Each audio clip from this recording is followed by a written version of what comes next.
To Home-Based Business Review, where we successfully look at home-based business entrepreneurs and their journeys. Today, guests, we have Ace and Rich, a very successful team here. I want you to go ahead, close that door. If you have any kids around you, put them in their bedrooms, or go ahead and just keep them there. Maybe they can learn something. But Ace and Rich is here. Ace and Rich, are you there? Yep, yes, we are here. Oh, good. We hear you loud and clear. Tell me, where did your journey first started, your entrepreneur journey? We'd love to learn that.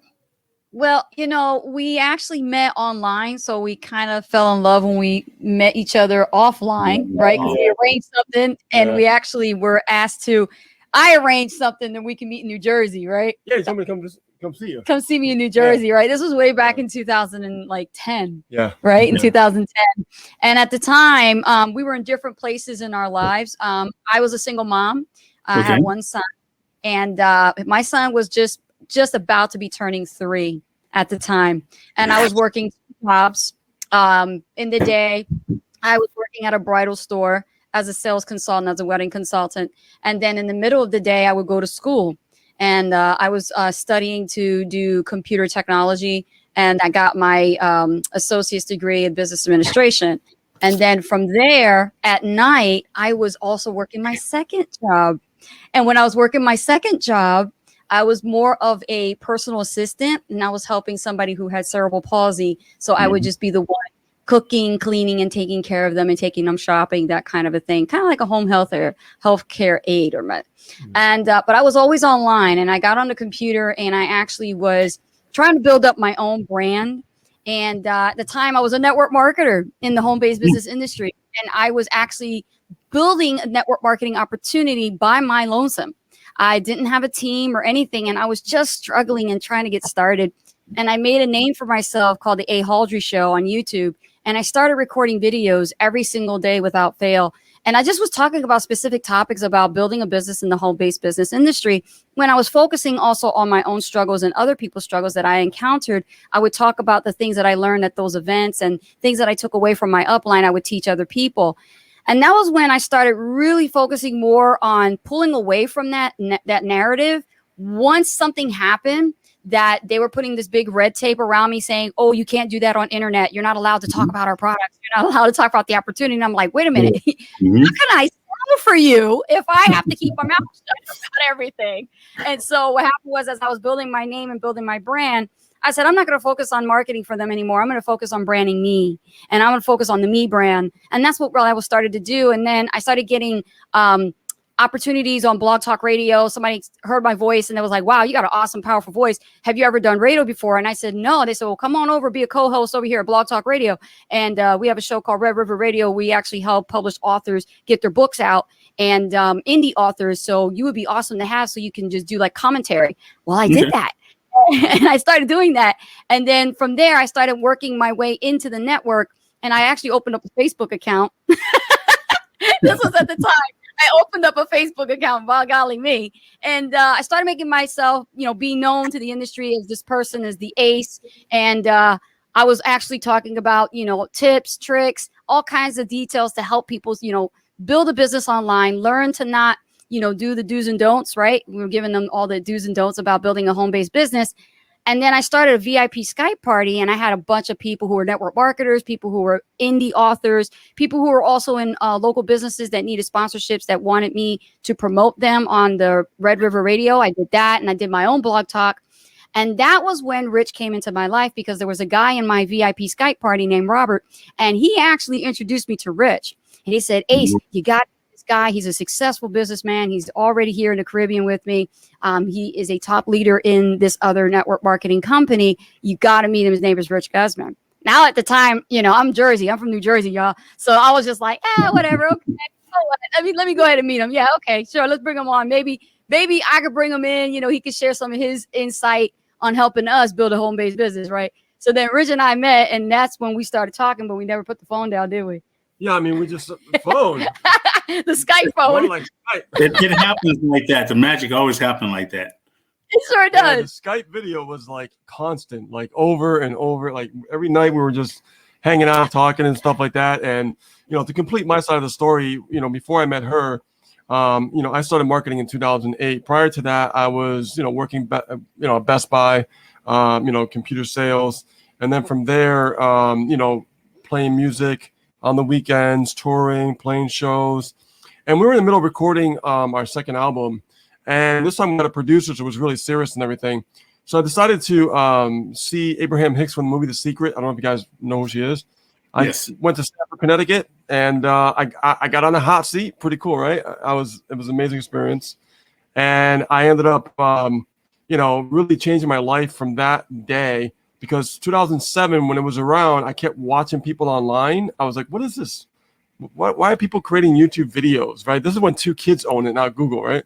And I'm like, why are these people are talking about how they're living a great life and how they're taking their own actions and they're transforming themselves. And I'm like, what is this stuff about? So for me, it was foreign. So I watched it for over a year. 2008, had a problem in the studio, walked out that night, signed up for my first online opportunity, signed up with someone from watching my video for over a year. And then from there, I started my online journey. And then from there, I just kept learning new skill sets of online marketing. About a year later, I jumped into another opportunity. And from there, I just broke wide open and made my first 6-figure income. And it was the first time I made a lot of money. So it was like really, it was really cool, but also overwhelming because it was a new experience for me. But the funny thing is that once I made a lot of money, okay, I started to realize like it's not about like what you think, right? So from there, I ended up investing more in coaching programs for myself, so I could, you know, be better for me, so I could be a better marketer, have a better mindset. I hired a coach, Jeffrey Combs. I flew to Stockton, California. That's why I know about Stockton, California. Jeffrey. Yes. I went there for about 3 days, hung out with Jeffrey, and learned a lot about myself, learned about things I didn't like about myself, and learned a lot about stuff that I do love about myself. So it was a great experience for me. From there, ended up flying to West Palm Beach, hung out with another millionaire for 3 days, and learned more about being an entrepreneur, the skill sets of the mindset, a lot of great things that really helped me still to this day. So right around that time, things were going great. And this is 2010 that I'm doing all this traveling. And then all of a sudden, I notice, you know, we meet, we're on the, you know, we're on the horn like all the time on Skype.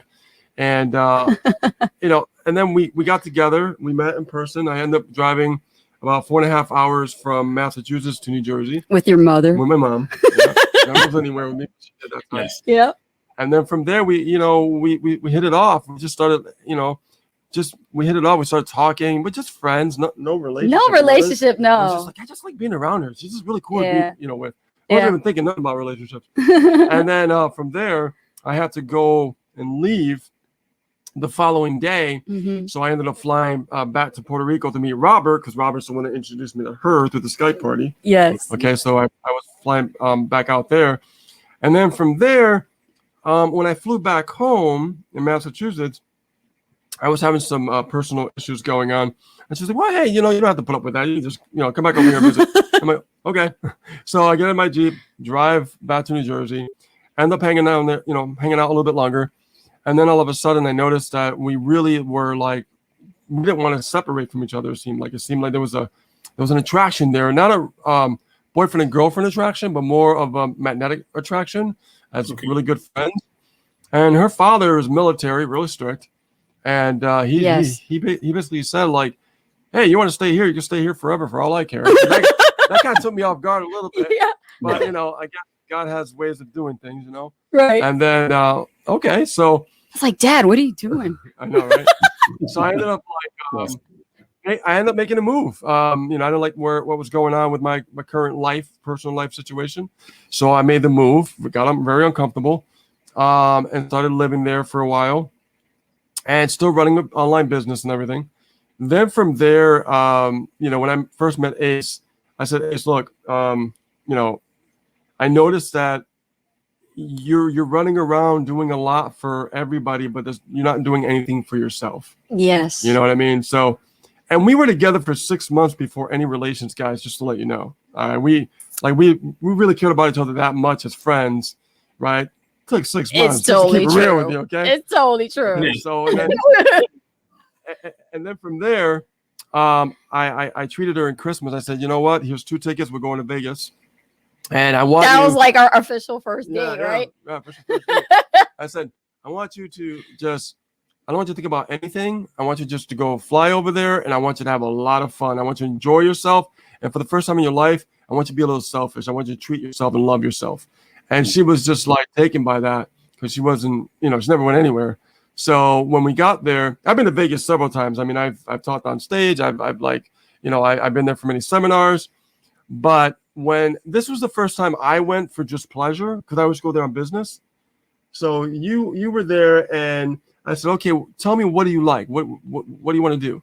She's like, well, I always wanted to see Cirque du Soleil. And I'm like, oh, really? Let's go see Cirque du Soleil, right? So I bought her a nice dress, and we went out to see Cirque du Soleil. Oh, you whining her. Oh, okay. Oh, yes, he did. Okay. But it was, I wanted her to just, because she was always doing something for everybody else, but never really treating herself. And I wanted her to escape that and just really enjoy herself and be in the moment for her. Because I already had this. I know what it feels like, but she didn't. So when she was enjoying herself, I saw a part of her that I knew that was hiding in there. You know what I mean? Because, back home it was a little bit different. But when she was in Vegas, she was just like a whole new person. I was like, oh boy, man, I woke somebody up inside, So we had a great time. It was phenomenal. We got back. Things were going great. And then after a little while, I noticed that I was starting to have problems with my business. Yes. And things got like really, really bad. I mean, to the point that my business was getting shut down. People were leaving in droves because I built a business with organization. Yes. And we're like, oh my God, what am I going to do? So I went from checks of tens of thousands of dollars a month to, a couple thousand a month to $100 a month. And I'm like, what's going on?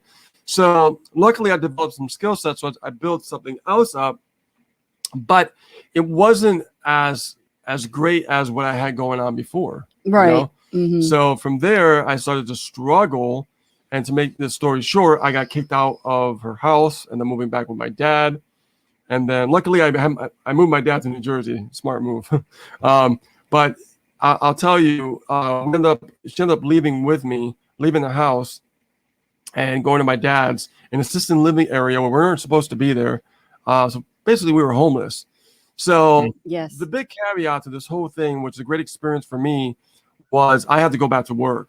Yes. I had to go back to Best Buy, the same building I left in the first place, right? While we were building the online business. Yeah. We were still building, we were working together, we were hustling, we were working, and nothing was happening, it just kept getting worse and worse. Yes. So what happened was all the training that I've gotten through mentorship and coaching over the years, I remember Jeffrey, my first millionaire coach, told me, he said, Rich, there's a time that I had to go back to work. So when my dad told me to, call my boss and get my job back, that's what I did. But something changed though. When I went back to work, I was a different person. I wasn't the same person walking into that building. I looked at the building, I looked at the place like a business this time around. I didn't look at it like a job, like I'm just an employee, right? So what happened was I ended up working Geek Squad this time instead of Computer Sales Floor. And what happened was I broke sales records. I mean, literally just crushed, like I broke regional records, not even like state records. Like regional records around the country. Was just ridiculous because I was just so hungry to give my 110%, no matter what I do, that I shocked a lot of people, coming back to the store and producing those kind of results. And then from there, we were homeless at the time. We were living with a drug addict. Yes. And then from there, we ended up going to Motel 6. Yes. But I said, hey, as long as we got a motel, we could be by my job, and that's important. Right. So we went through hell for a while, guys. Oh my gosh. After we, because I have to figure out like where am I going to live if I go back to Massachusetts and get with my job a 4-year-old with us. So there's a lot. Yeah. To it. Yeah, I can hear it. We definitely want to hear that whole story, but listening to you, in the audience, I know they're thinking, wow, if they can do that, if they can go through all that and still stay strong to become who they are today, something happened that put you on the right train, because everything I've seen you guys do, everything I've seen you touch, you were always on the leaderboard. Okay. And it's much to say for that. Not because you didn't give up, of course, that's part of it, but it's some other things that you did to take that to any company you work for, including your own product. It's something you did to make sure that you had that success no matter what. Tell me about that. I think it's a combination of multiple things. Yeah. I think that, you know, having that first round of great success, taking that money and investing in myself really was the catalyst for my mindset to be strong during losing, you know, a great six-figure income and then having nothing and trying to, you know, really get back up on top again, because it was psychologically messing with my head. I don't think if I really didn't invest in coaching and mentorship, I don't know where I would be today. I second that. Yeah. Absolutely. And then Yeah. on top of that, you know, we just kept trying and just trying, and we were just resilient. And what we realized was we really needed to just, I think the breakthrough for us was to try different things and see, you know, what works the best for us. Yes. And I think that's what really worked out. And then 2016, it just broke wide open. It's kind of like if you're like chipping at a rock and you're chipping out a rock and chipping out a rock and get like a little crack at that rock. And then all of a sudden you just keep chipping and it just starts to crack a little bit down the middle, but it doesn't come apart. But the more you keep chipping, then it explodes. It's just like a boom, right? Yeah. That's what it was like for us in 2016 when we just kept trying and trying and trying. But in between, we still kept, you know, investing in, you know, someone like, hey, teach me how to do this, or I want your mentorship. Like, we just kept doing that. Even with a little bit of money we had, we still kept doing that, right? Yes, yes. And I think that is what really changed it for us, because we weren't afraid to continue to invest in ourselves. Right. So when the right offer came along at the right time, we were ready. I mean, we were ready. We were just like, because we were already producing not much, but we were still hustling. We still had that hustle mentality inside of us, and we just couldn't stop. No matter what. We always stayed hungry, no matter what the obstacles or the challenges came before us. I mean, there was things happening around in our lives and our families, you know, stuff always going down. And we were just like, nope, we're keeping our eye on the prize and staying focused. You know, life is going to happen regardless, but you cannot take your eye off that prize. You have to keep going. Easy, but it's easy to take your eyes off the prize. It really is. It really is. But shiny object. Yeah, shiny object. Yeah. You gotta be careful with that. That's there's a double-edged sword with that. Yeah. I'll get into that because it's a double-edged sword with shiny object. Mm-hmm. But I want to go a little bit more into context about what you asked, because I think really the big picture was not only, you know, having the right offer at the right time, but changing the mindset of understanding who we are. Yes. Most people try to be like someone else, and I did that back in 2008 when I first got started. That's why I wasn't going anywhere until after a year later. When we finally can tap into ourselves, our strength of who we are, I think that's when the world can recognize who you really are, right? Because we get into this whole entrepreneur game, and we get like, oh, I don't know if I could do that. I mean, look at that person, that charisma, that success, and like, oh God. And then you get scared of success. But it's not to get scared of success. You get scared of the individual who has success, because you think it's so far away, and it's like, oh, how could I reach that? But the reality is, it's not that far away. It's when we finally realize who we are and what we're capable of, is that when things start to shift all around us, because people start to look at you a little bit differently. Just like when people don't respect what you do when you first get started, right? They're like, oh, well, what are you doing? Oh, that's not going to work. And my band laughed at me, right? When I said I was going to go make money online, they're like, oh, that's funny. You're not going to, you know, they didn't take me seriously. Now they respect me. Why? Because I realized that it's more about you as an individual. It's not really about what you're selling. It's not about what you think is going to work, what you think is not going to work. The question is, are you going to work? Right? Yes. And you have to work within you. Yeah. Once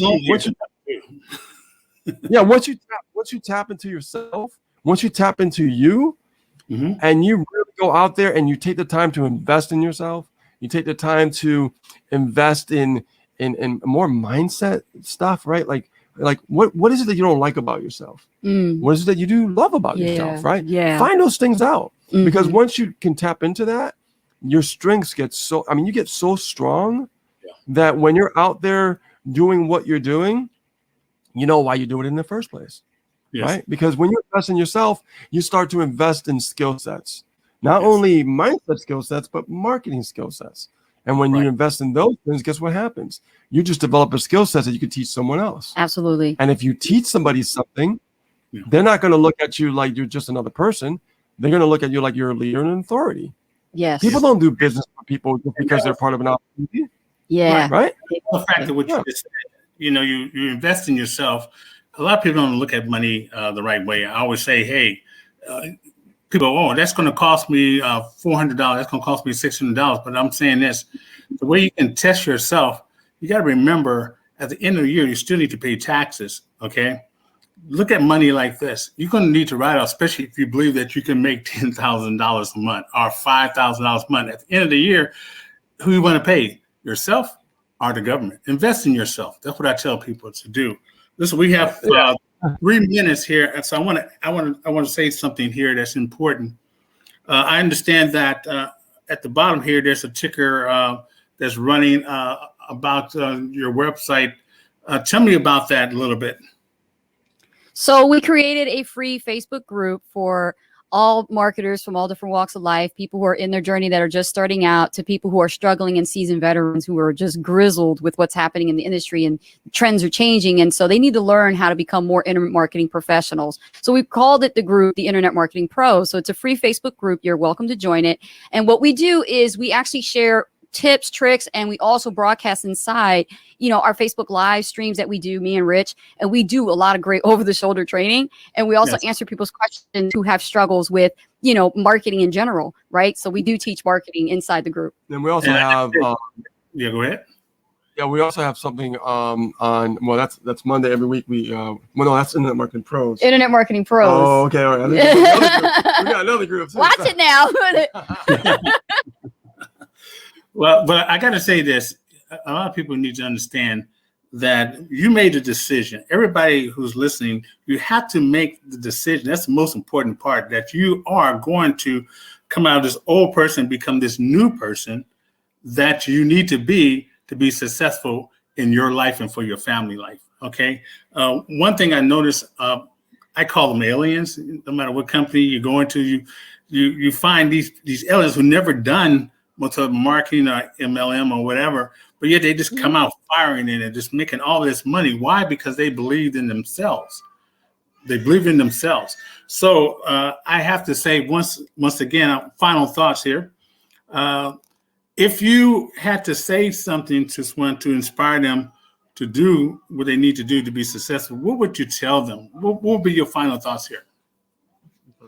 Well, thank you, Rich. What I would say to you is, if you are in that position right now in your life, you got to think about, what is your burning desire, right? Forget about what everybody else is trying to say to you that is not possible, and believe that everything is possible. Let go of your limiting beliefs. Start setting some core boundaries for yourself, right? You're entering into this industry. You're going to have a new idea about everything, and you're going to have a new philosophy. So you got to work on your philosophy more. And that means mindset and personal development is key. So you have to definitely do some reading and read the right books from the right authors within the industry. I say become a student of the industry. So that way you could always be learning and training your mind to be sharp. Abraham Lincoln said it best, I'd rather be the sharpen my axe so I can chop down that tree, right? Well, that's important. You got to work on that mindset. Otherwise, skills, tactics, and everything else is going to be irrelevant until your mindset is tip-top shape to handle all the challenges and obstacles that are coming in this industry. So keep your eye on the prize, don't give up, and definitely have a new circle of influence, hang around with like-minded people, and join masterminds. Thank you. And also, so if you have any final thoughts, I want to make sure we get this on. Yeah. When it comes to like the best advice that I can give that really had a breakthrough for me and also for Ace is that you have to continue to keep investing in yourself and change your relationship about money, because I had that struggle with money in the very beginning about not wanting to spend too much or not wanting to invest in this or invest in that. But I changed my tune about money. I changed my thought process about money. I changed my relationship with money. I look at money as a tool now. Money is it's just a byproduct of what you believe in, right? So whenever you're faced with like, oh, I have to, spend money on this business and I want you to stop saying the word money, okay? Hear me out. If you keep talking about money, you're never going to have money. You have to change your verbiage about money and call it capital. You see, when I lost my six-figure income, I'm going to drop the mic. When I lost my money in 2010, my six-figure income, guess what I did? I had to go back to work, right? Remember when I said my mindset shifted? When I went back to that same building? Why did I go back to work? Was it to make money? No. It was to create capital for my business. Amen. And that's what changed me. Okay. Yes. Did you know most billionaires, okay, actually their meetings are about one thing. How can I create capital? So if you don't have a job and you want to run a business, get a job to create capital for your business, because all you're doing is making excuses for yourself, and you're just dreaming. You're not taking that dream seriously.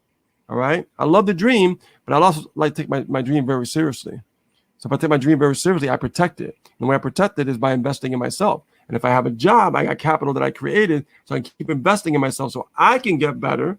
So when I'm actually producing, I have those skill sets to produce and get the results that I'm looking for. That's what happens. Yeah, I love that. I love it. Well, listen, you guys dropped a mountain of nuggets here. Okay. And we really appreciate it. We are definitely going to invite you two back, because I'm sure that we're going to get a lot of love mail from our listeners, and we are looking forward to it. And we'll be sharing it with you for our next show. We can answer some of those questions next time. Next time we'll go live. Right now, this is being pre-recorded and it's going to be heard throughout the world. But right now, I just want to go ahead and just thank you for your time and sharing those levels of information that we can definitely take. Okay. My pleasure. No problem. So this is Carl Douglas from Home Based Business. Saying, see you guys later. Bye for now.